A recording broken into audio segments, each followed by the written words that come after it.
I do meet people who are 18 and older who have never had social media, and they're happy generally, and they are happy that they never have had it. And they are actually developed really well.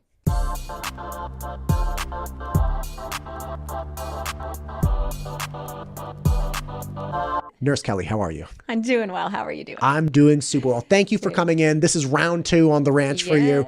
You run the Save My Family events all throughout West Ada. Fantastic. You have neurologists, you have former FBI agents, you have SRO Gomez, who's fantastic. You speak all about tech, safety, developing brains. God bless it all. You even have Central District Health, who brings that giant inflatable brain to the events. Awesome. Yeah. Yes. Yeah, that's awesome. School's starting up again. People are going to get their computers back. And, again, a lot of them get distributed, especially a lot of them to young people, which is a big thing for me. But there are a lot of questions that people had after our last episode about PNES, psychogenetic non-epileptic seizures. You also have, what was the other one? Tik Tok Tourettes? Tik Tok Tourettes with a sociogenic illness, very, very analogous to monkey see, monkey do. You have a developing culture amongst parents and issues that parents are dealing with all the time, which is, I can't take away the tech because my kids are always on tech and that's where their friends are. And I don't like that they're always on tech, but it's where their friends are. Helping people navigate that. There are all kinds of problems that people kind of voiced after our first episode. Mm-hmm. And so here you are for round 2. Here we are. PNES. Yes. Now, PNES is psychogenic. I keep getting psychological. Okay. So PNES is psychological non-epileptic seizures. Yes. These are things that have been understood to occur for a long time. Mm-hmm. They predominantly have to do with some kind of physical or emotional trauma that a young person is experiencing. And essentially the gist of it is that the young person has a short in their brain because of the trauma, be it sexual abuse or emotional abuse or something like that. And they essentially just start seizing and have a real, similar to epileptic, but a real episode where they lose control of themselves in whole or in part.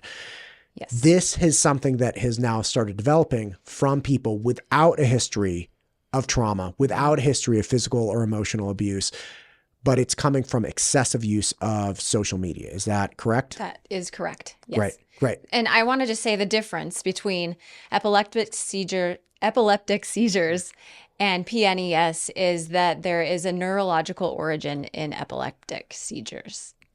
Can I say that? Yeah, right. Okay. So there is a neurological origin in epileptic seizures where there's not in PNES. It's not caused by abnormal brain activity. And instead, it's thought to be that physical manifestation. We're having a hard time. Oh my God. And words. These are really weird words. Months. Okay. It's You're good. Okay. Yeah. So the PNES is a physical manifestation of psychological distress, often linked to psychological factors like stress, trauma, or emotional conflict. Right. Whereas standard epileptic seizures are literally coming from, like I have a friend who has a young child who started having seizures and talking, in fact, to a neurologist that we both know. He was like, look, this is the deal. We have like a lot of different nerve endings. This is a developing brain. They're pruning, they're shedding. This may resolve itself just with time as the brain develops. And, this is the medication that we can use, or they had a slew of different options, right? Yeah. But with PNES, it's not the kind of thing where it's like, oh, no, this is a developing brain that this will just resolve itself. By the way, take this epileptic seizure medication. It's like, no. This person is being deeply abused in some way and their brain is shorting from the stress. Yeah. But you can't see it on like an EEG or an MRI or anything. It looks very similar to an epileptic episode. So like a clonic tonic seizure, which is like the shaking, right, that we usually associate with seizures. It looks a lot like that, but you don't see that on all of the testing that's done. Gotcha. A lot of people got concerned about this when we talked about it the first time. They were saying, hey, this is something that could be, again, people are very anxious about what's happened a lot with youth in recent years, specifically with vaccines that were not, some people argue tested very well. Mm-hmm. And because of that, people got really anxious. So like, okay, but this is correlating to the time when we were shooting kids full of this, COVID vaccine. But there are a couple problems with that. One, there is a correlation that stems from a large jump into the digital world around that time. Now, that's not to say in the teens that kids weren't spending more and more time on social media. That's 100% true. But at the beginning of 2020, when we went into our lockdown, kids jumped, like leapt as a function of academics and their only route of socializing onto social platforms. That's all they had at that time. Right. So we did have this mass uptick of time spent on there. And this is, so even if you want to say, okay, well, that correlates to the same time frame where people were perhaps getting some medical treatments, this is not something that is new. Like PNES is not new to COVID. Right. PNES is not new associated with social media to that time frame, right? We were seeing instances of this pre-COVID. Correct. And again, PNES is something that is extremely well known and understood within the medical community for decades. Yes. So vaccine injuries are a thing. Yes. But yes, you're right. This isn't directly related to the COVID vaccine or anything. So we want to just put that aside and agree that there are some vaccine injuries and maybe from the COVID vaccine, but this is something that's happened for years, centuries. It often is associated with rape victims. Okay. It's just big traumas like that. Right. And obviously starts post-event, right? It's like you're 30, you go through some horrific traumatic event, which is just unthinkable. And all of a sudden you develop these symptoms. It's like, okay, don't tell me it was a vaccine I got when I was 2, obviously. And it's not that people can't be hurt by that, but obviously you're 30 years old, you have this horrible traumatic event, and then these symptoms start. It's like, it's very easy to see the causation. It's our brain's way to take care of something that you haven't been able to process, right? Gosh, that's rough. So as it relates to social media then, it's indicated then that the stress of the social media for young people is essentially supplanting or replacing the stress from, say, like a rape event or something, where somebody is so traumatized by something that they can't process it. This is what the amount of stress that some people are experiencing through social media. Absolutely. Social media can be a significant source of stress and anxiety, and the constant exposure to idolized images and negative news or cyberbullying, that can lead to emotional distress. Right. So for some individuals, this stress might cause PNES. And then there's, comparison and low self-esteem. And so constantly comparing themselves or others or to others on social media can lower self-esteem. It can lead to feelings of inadequacy. This emotional strain can sometimes trigger PNES in individuals who are vulnerable in these episodes.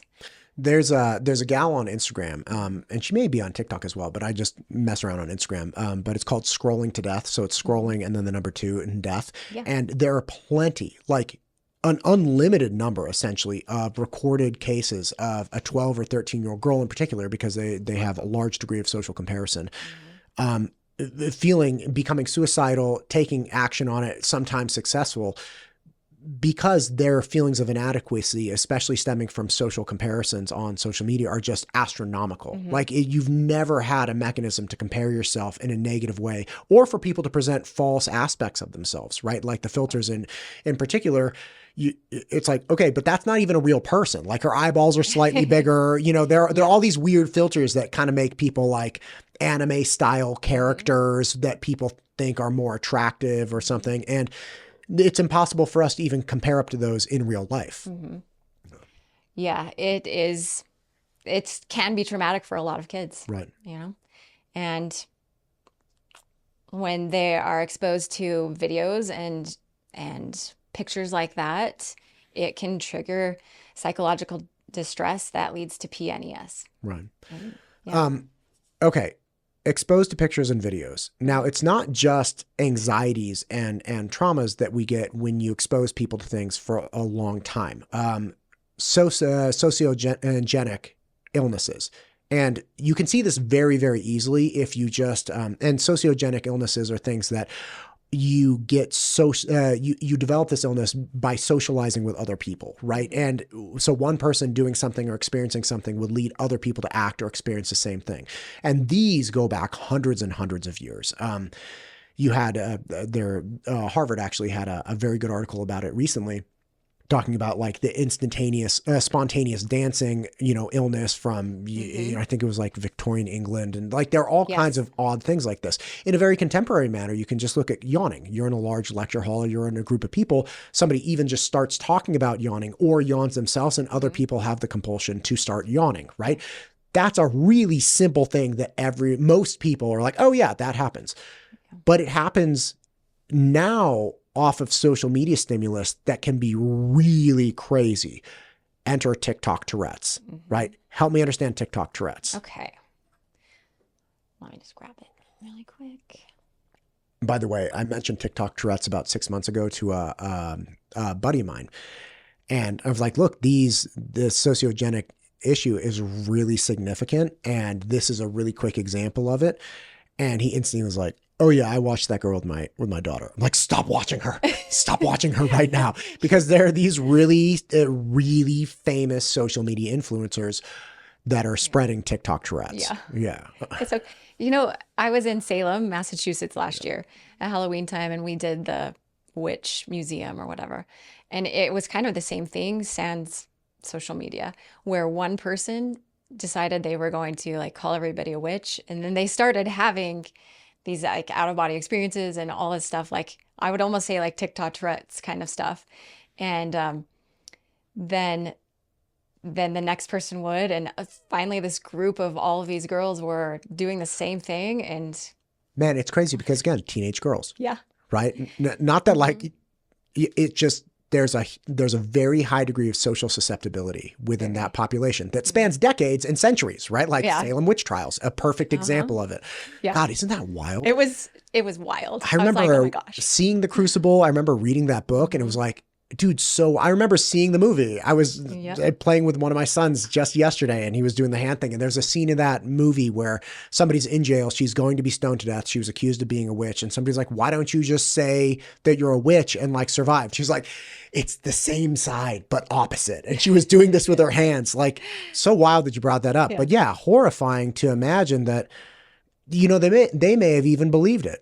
Right. Well, they see, the young people engaged in this accusation and stress may have actually even very much believed that like, this is actually happening to me.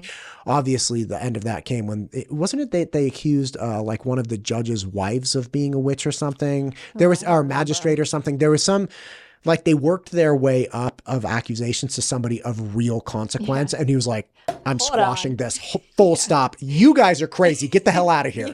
Yeah. Well, you need to have a break from this. Yeah. Right. Why don't you go hang out on the farm somewhere? Anyway. Okay. So TikTok Tourette's. TikTok Tourette's. So this refers to a phenomenon where an increasing number of young people, so particularly teenage girls, begin exhibiting tic-like behaviors after watching TikTok videos of influencers who have Tourette's or another tic disorder. And this phenomenon gained attention around 2020, 2021, and has raised concerns among healthcare professionals all over. So the social media influence, TikTok is a platform where users can share short videos of certain content. We know that. With Tourette syndrome it became popular for sharing their experiences. So these girls with Tourette syndrome became popular by sharing their experiences on TikTok. Right. And it would be something like they would be doing everyday things, right? Like baking a cake, baking cookies. Like that gal also does like cameos. So it's like she'll sing you happy birthday, you can pay her money. And then those videos are going viral and she's like having tics and whatnot as she's doing these videos. It became popular also to see it with, I remember one video it was like an Uber driver with a dash cam and like the Uber driver's a guy and he has Tourette's and then his passenger in the front seat is a gal and she says something and he's like, balls. And they're like, then it's this like, oh my God, I have Tourette's too. And it's this video that went a gajillion views, really? Right? Yeah. And again, this is one interesting thing about about the research into TikTok Tourette's and sociogenic illnesses like this are that they largely had been fenced by geographic region, right? Like before this, online community of social media, be it TikTok, Instagram, whatever it is, you would have to experience somebody in your immediate vicinity doing this and consume a lot of your time watching them to, in fact, pick up those things. Like Correct. the reason the Salem witch trials stayed in Salem is because people in like Albany, New York, were not watching the Salem witch trials, right? Mm-hmm. But it's called like a social contagion. So around your social network. Right. But now the social network is no longer fenced by geographic region. Yeah. So you have this Tourette's symptom observation and consumption happening worldwide. And Tourette's classically is something that has been that affects younger males, right? It's not something Correct. that comes on later for like teen girls. Right. And they often grow out of it by the time they're older, like in their later teens. Right. There are other things like this, right? Like we could obviously relate social contagions like cutting. Cutting's kind of a thing. Cutting's a big one. And I see it in clinicals. For nurse practitioner school, I see cutting with people who have a lot of stress, trauma, stuff like that. It's really sad. Right. And then friends, it seems to be in a group of friends, very popular. Right. But again, the platform, our social media platforms are actually spreading that around and glorifying it. Mm-hmm. So when these kids who have a lot of trauma in their own lives find somebody online that also does, and this is their way to release it, then, that's easy. Okay, I can do that too. And that's what happens a lot of times with those videos and the contagion. And it just spreads. It's a tough one. It is tough. It's sad. Yeah, really sad. Anyway, so we have sociogenic. We also go to just basic psychological issues like loneliness. Okay. Mm-hmm. Now, loneliness is something that, people take surveys, mental health issues. Classically, the loneliest categories of people were older people like over 65 that had, perhaps retired, a spouse had died, their children had moved away, and they were secluded to a very, very small group. This is why communities for people over 65 are very, very important, because those that they relied on to give them purpose, meaning, and engagement, be that family or work or whatever, those things are kind of gone from their lives. So it's like the 70-year-old that doesn't leave the house, except once a month and doesn't see anyone, doesn't engage anyone. That was classically the most lonely kind of cohort, if you will, of the population. Now, people under 25 have actually started reporting that they are more lonely than the 65-year-olds. Yeah. And that is just a horrific, why would a 17-year-old at the height of their socializing of life feel more lonely when they're more connected than other people? Yeah, that's a great question. So I've done a lot of research on this, and around 2010, 2011, when social media was introduced on cell phones, the rate of use of social media skyrocketed. But at the same time, the time spent with friends for those age groups of teenagers and preteens has gone rapidly down. So it's this time they're spending on social media that's replaced the time spent with friends. And so they're not getting that social fulfillment of being with somebody and having that actual connection. But they maybe in the moment think it's great to have this online connection with people.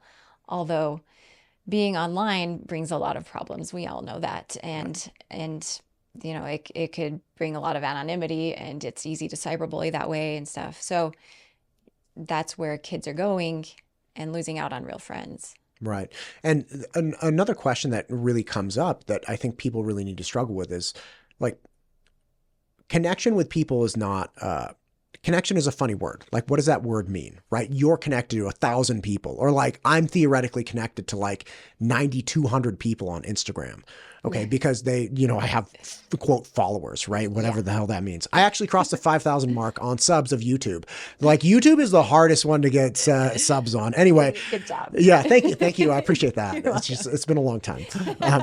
But you have these theoretical connections that don't yield anything. They're like Diet Cokes of connections, right? Because you are experiencing other people. You're experiencing them through what they're sharing, or, theoretically them knowing something about your life, but you don't have an actual human back and forth connection. No, you have an entertainment.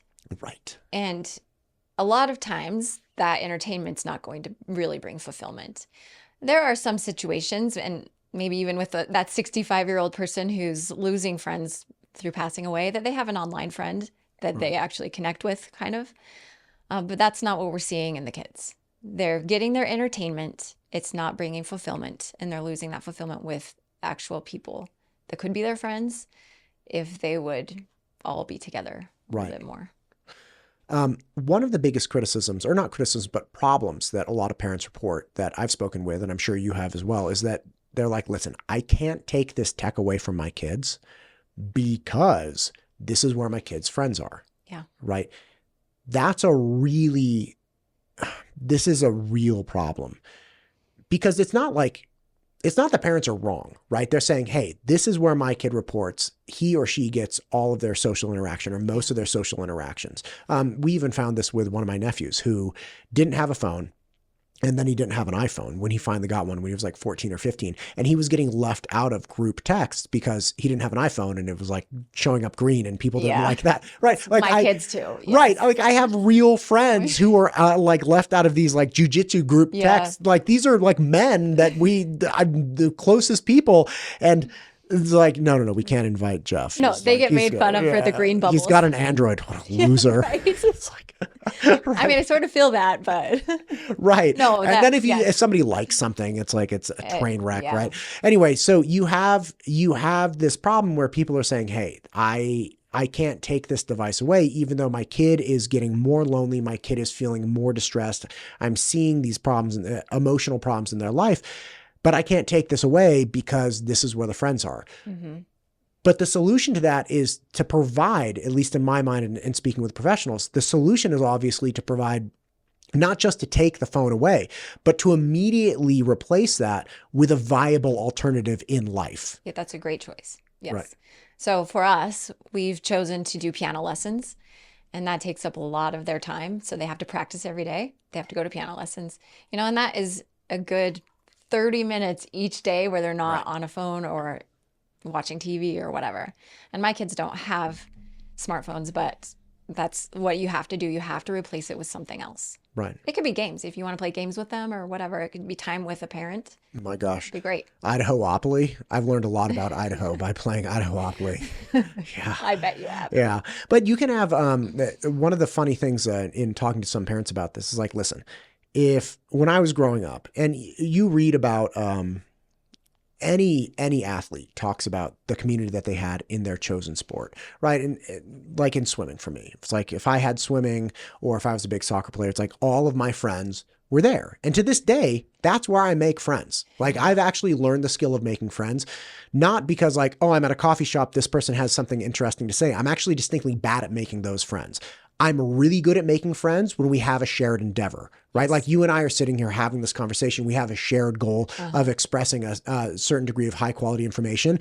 I can be friends with you. Like if we both did this every single day, we would be like, okay, this is our thing. Yeah. But if I'm just sitting next to you at a coffee shop, like I don't know how to just become your friend. Right. I'm really bad at that. Yeah. But my point is that if you take that away, it's a classic problem of like, you didn't get good enough grades or you haven't done your homework. You don't get to go to practice.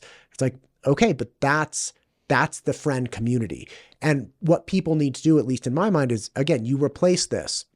You say, okay, you have friends here, but I bet if I took you to the climbing gym and I left you there 2 hours a day, 5 days a week, within the first month, you'd have like a couple really close friends. And the point of that friendship would be engagement. The point of the friendship is not just like, oh, we're friends and we're going to like share pictures online. The point of the engagement is we're friends and you're going to help me up this wall. I'm going to help you up this wall. I'm going to cheer for you. All of these things. Having friendships rooted around engagement and function in the real world, that's, at least in my mind, what makes really long-lasting social engagements. I agree. Right. Yeah. And you can also get, it's very hard to defriend somebody in the real world. Isn't it? Yes. Right. Yeah. Right. You can take breaks, but you usually still have them. Right. forever. And that's the point of friends too. Like if your friend is only a friend when everything is going really, really well, like online, it's not a real human interaction. You create sociopaths where it's like they can't handle any kind of turmoil or stress or whatever, and then they essentially prune out all of the relationships that aren't the most immediate self-serving, gratifying exchanges. Right. Man, it's dark stuff. It is. That's all right. But there's a plan to make it better. There's a We plan. can help our kids. We've talked about a lot of things. Talk to me about the amount of time, because you've done a lot of research on this as well. The amount of time people are spending on their phones versus in the real world doing other things, issues that come from that. Okay. All right. So I have done a little bit of research on this, and right now, teenagers average spend about 8.65 hours a day on social media. And I mean, that's showing a lot of association with anxiety and depression and suicide rates. You know, it has gone up from that is 519 minutes per day. It's gone up from 400 minutes per day in 2015. There was about 400 minutes per day that kids spent on social media, and now it's about 519. So those rates have increased at the same amount as. I'm sorry. What? You're fine. Keep going. You're saying those rates have increased at the same amount as what? As anxiety, depression, and suicide. So we're up about 30% from reported anxiety, suicide, and depression, as we've increased 30% for social media. Exactly. So it appears that there's at least a correlation, even if it's not causation. People will not make that argument. Sure. Right. Yeah. But there's nothing else that we can see causing it. Let's just say that. Right. Right. Do you have any experience talking to people that defend social media? Because I've had a couple recently, but I'm wondering, if you in your work have experienced people that are like, oh, no, I actually think it is, I think it's a good thing. Sure. And there are going to be those studies online all the time too, like actual studies where people find that, let's say like LGBTQ kids who don't have a strong like social connection here, they might have something online, and it might help them, to have somebody that understands what they're going through. But is that the majority of our kids? No. So I don't think that there's a definite, this is always bad. But I can say that I strongly believe through all of my research that it can be bad for many, many kids. And so unless you're in this one little group that doesn't have a support group close, it's just not worth the risk. Yeah. I actually, back when I hung around on Facebook, when I was like in my, I had to be, late 20s, early 30s. Yeah. And I had curated a really cool Facebook kind of feed, and it had to do predominantly with woodworking. It had to do with jiu-jitsu. It had to do with science stuff. And I consumed a lot in that realm. And some of the things I actually learned a dump truck about. Like woodworking is really, I'm a real like do kind of person. And so I learned a lot of really cool joinery and woodworking techniques through Facebook. Then I was like, oh my gosh, this is so awesome. But that was me as a 30-year-old married man with a kid who knew himself and had control of my impulses to go through social media and just say like, hey, I really just want to see like woodworking, or I want to see fish tank, aquarium stuff. I was really into saltwater fish for a little while, things of that nature. So I do understand that some people say, hey, if you're into this thing, this is something that can help you learn things about it. But there are a couple caveats here. Okay, one, there's no point when Facebook says, okay, Matt, you've watched enough. Mm-hmm.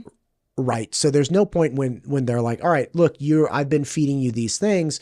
We're good now. It's more of, hey, wait, watch this one more. Watch this one more. And then, of course, they're telling all of the clamp manufacturers, and they're telling all of the saw manufacturers, and they're telling all like the woodworking accessory guys. They're like, hey, by the way, Matt's really, really enjoying this. There's like, this algorithm for Matt. Oh my God. They're like, throw anything with like a pipe clamp at him or like a different kind of wood glue, like whatever. I had to do a wood repair just today.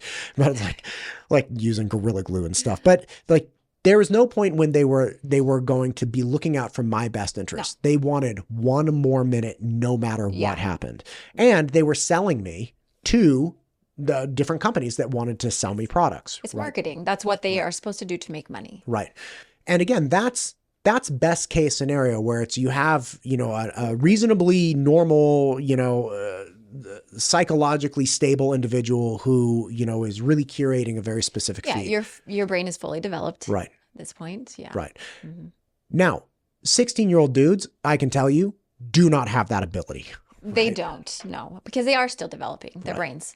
And so they don't have they don't have the ability to just stop a lot of the times, especially when something's being fed to them.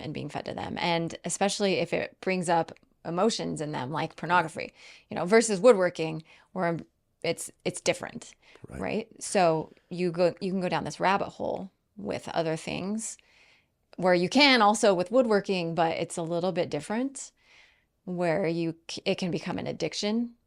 Right. And the woodworking, I mean, it's specifically with pornography. Pornography, especially for young men, scratches an itch that they have, so to speak, which is like, okay, I'm very much attracted to girls. And because I'm very much attracted to girls, in the absence of social media, I have to like make myself better. I have to start like showering more. I got to come up with some like funny jokes. I got to make myself worthy of your attention. Right. And that's the way humans have been forever. Right. But the pornography replaces that again with kind of like a Diet Coke, where it's like it's enough that I can kind of avoid putting in the hard work to like get a better joke or like work out a little more, present myself as a worthy contender for this girl's attention. Yeah. And man, the draw for young men towards that is just so compelling. It is, and they just can't stop. Right. And for young women too. Like it's not just men. Although it's more for the young men, but young women too. It's a pull for everybody. Yeah. And it's my understanding that young women are less drawn towards pornography and more drawn to comparing themselves to other people. So they might watch more pieces of content where they're comparing themselves negatively to somebody who theoretically looks better to them, because that's what they're drawn to, which is like, I have to figure out what I'm up against, essentially. Yeah. Yeah, maybe. I haven't looked into that, but that sounds like it could be something big. And then just thinking about that, comparison is the thief of joy. And so there's another way for girls to go downhill and lose their joy and, lose their value in themselves. And that's kind of what keeps me up at night. It's like the kids not thinking they have any value. And so then they don't care enough about themselves to try. Right. Man, that's a really, really astute point. And even I fall into that. I had Katie Chauvin from Central District Health on to talk about, she's great. Talk about vaping. It was one of the most incredible, like, hour conversations on vaping. I actually had somebody come up to me on 4th of July who stopped me, and I was like walking with my kid, and he's like, hey, I saw that vaping episode you did. He was like, I quit vaping that day. Good. I was like, oh my God, it worked. He was like, I had no idea that, like, I can't think. I was like, oh my gosh, this is incredible. Now, right. It was such a compelling thing. A grown man who was vaping and found himself in this problem. He even knew it was bad. He didn't know it was that bad. And then, okay, so this is a valuable, from like a quantitative real world standpoint, that was a valuable conversation, compelling enough for a grown man to be like, I'm changing my course of action in the world. But for some reason, the clips I make of that, talking about Evoli, talking about different marketing ploys, talking about different things having to do with vaping, they always fall flat. I don't know if Instagram and YouTube just don't want to upregulate something talking about against vaping, or if the topic of vaping is something that they don't want to touch on. I don't know what it is. But even with that, I find myself as a 42-year-old looking at that response from the world saying, maybe these just aren't valuable clips. Now, mind you, they are valuable. They are valuable. It is important. But even I question my own value and the value of my work against the metrics that I'm offered on, YouTube and Instagram. Yeah, it's a dangerous little. God, how wild is that too? I know. It's like, I'm like, I guess it wasn't very important. It's like, of course it was important. Of course it is. And you know what? If you helped one person, like if you helped save one person. Right. I mean, and again, like, let me be clear. I was just having the conversation. She's the one that brought the information, but it was wild. Like it was wild to meet somebody, or no, I met him before, but like hear from a grown adult, like, hey, this changed something. Yeah. And again, for a 13 or 14-year-old who's not getting likes or is not gaining the attention that they want from the algorithm, what a terrible thing to plug them into. Yeah. Yeah. As we're starting school, what are things that you would recommend parents watch out for?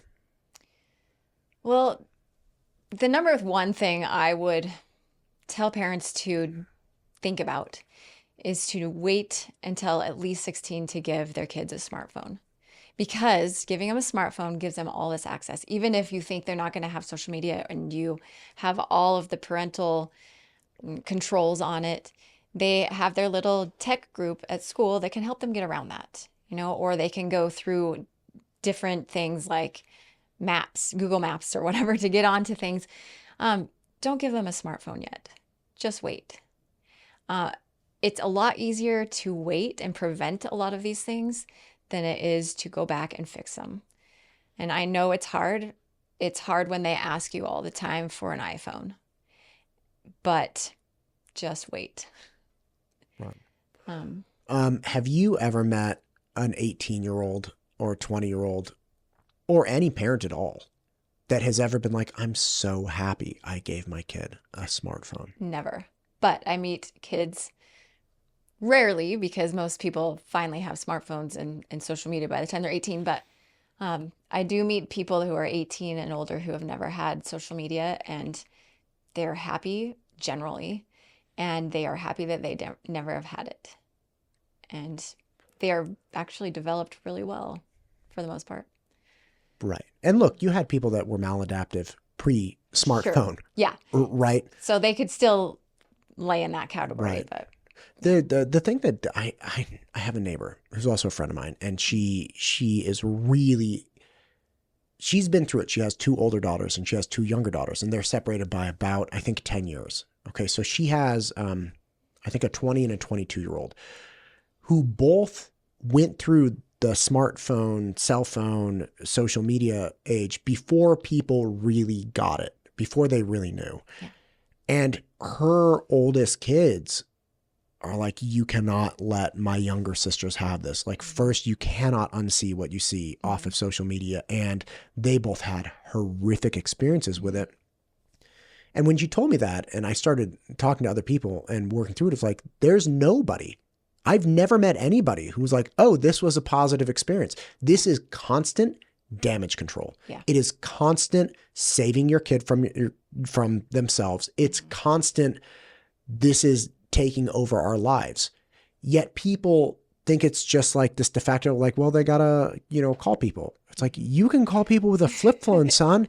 Like a landline. Yeah, a landline. Like, I don't see the reason. And people talk about social isolation. Like, well, they can't connect with their they can't connect with their friends if they don't have this. Are they really friends then? Yeah. Right. If the determination of friendship is this social media app, then like, are they really friends with those people? Right. And that's a good point. I have a sister who is 20 years younger than me, and she grew up during that time where they had full access in middle school, and nobody had a clue what it was going to do to their brains. But she'll deny all the time that it's social media that's caused her problems or her friends' problems, but there's a lot of anxiety and depression in just her friend group. And still, when she looks on social media and sees her friends go out and do something without her, like, that hurts. That hurts her. And she's in her 20s now, and it's just something that is painful for anybody. So think of that 14, 15, 16-year-old who's looking at their social media and their friends are going out without them. Like, that's painful. Right. Even if it's not getting them into porn or whatever, just seeing that hurts. Well, there's a whole slew of, and this is a different conversation, but there are a whole slew of risks associated with voyeuristic consumption of social media. There are massive, very real risks associated with essentially one-sided like post and ghost style. So like even if I never consume social media and I just post things on social media, right? Like if I got a call from some clothing company right now, they're like, hey, we see that you have almost 10,000 followers for the, your podcast. And we'd really love to be showcased on your podcast, just, with your clothing options. And all you got to do is wear our clothes and we'll pay you like $5,000. They'd be like, oh, great. Like, what are the clothes? They're like, great. Like, you just got to jump on a Zoom. And by the way, take your shirt off so we can see, chest and the measure. I'm going to be like, okay, well, like that's, yeah, sure. I'll do it. And that happens all the time to young women and young men, which is they're not even consuming, but by the nature of their success on social media, they become these very, very clear targets for predators who will pretend to be clothing brands. They'll pretend to be like Nike or, Adidas or a different clothing brand. Officer Gomez calls it the Lululemon scam. It's like young women, always it's Lululemon. Like, hey, we're doing a new like sports bra for tennis players and you look like a fantastic tennis player. We'd love to sponsor you. And then you get parents that are on these Zoom calls and their daughters literally take off their clothes on a Zoom call with people and the parents in the room so they can see like the shape of everything. Yeah. And then they get an extortion scam or they use those images just for their own means on the black market. Like there are all kinds of problems with it. Yes, there are. Yeah, right. But again, bottom line is like, look, if you can wait. Okay. And you can wait for the most part. Like, I mean, there might be a few teams, like your cheer team, your basketball team, whatever, on the Band app or on Snapchat, which I would just say, coaches, don't do Snapchat for your teams, please. For your own safety, coaches. Yes. Don't do it. Don't do it. Right. Yeah. And for your athlete's safety. There's also a problem with people thinking that any time spent on a computer administered by the school is school work being done. And that is not true. No. There are monitoring systems on most school pieces of technology. I do not know of any monitoring system that's perfect or without its flaws. So very frequently, Gomez will talk about people telling their kid, okay, look, it's 5:00, time to get your homework done. Give me your phone. No more social media. Go upstairs and get your homework done. The kid just grabs the computer and is like, great. Goes upstairs and logs right back onto the same social media platform. So the idea that you should allow the school computer into bedrooms or into closed off spaces and just make the assumption that one, nothing bad is happening on it, and two, schoolwork is happening on it, those are complete flaws. Right. Exactly. I mean, we've even had this in my own house where, whoops, we made a mistake, let it go into a bedroom. And then a kid was reading like stuff on YouTube. I don't even know how you read stuff on YouTube, but, and it wasn't bad, but it wasn't what she was supposed to be doing. Right. So that's just one step before it gets bad. Right. I feel like. Right. And even in the absence of gaining access to programs that are inappropriate, like social media, one thing parents need to realize is like the nature of social media is not a specific app or a collection of apps, right? Social media is anything that gives you two-way communication with people. So I was speaking with a tech safety officer recently in one of the surrounding school districts, and he was saying that they had caught kids using Google Meets on their Chromebooks. And they're like, look, Google Meets, who doesn't want to have Google Meets on the Chromebooks or even Google Docs, right? You can share videos and images on Google Docs. And he's like, we caught kids doing the worst of the worst on Google Meets. And it was this like live broadcast between a bunch of different people. And it was just atrocious. It's like, don't let the computer, even though it's school administered, go into bedrooms or think that it's just safe. Right. Have a designated area in your house where computers are allowed. And that's it. Ours is like the kitchen table. Right. Right. Public spaces. Yeah. Public spaces. That's what it used to be anyway. Mm-hmm. Right.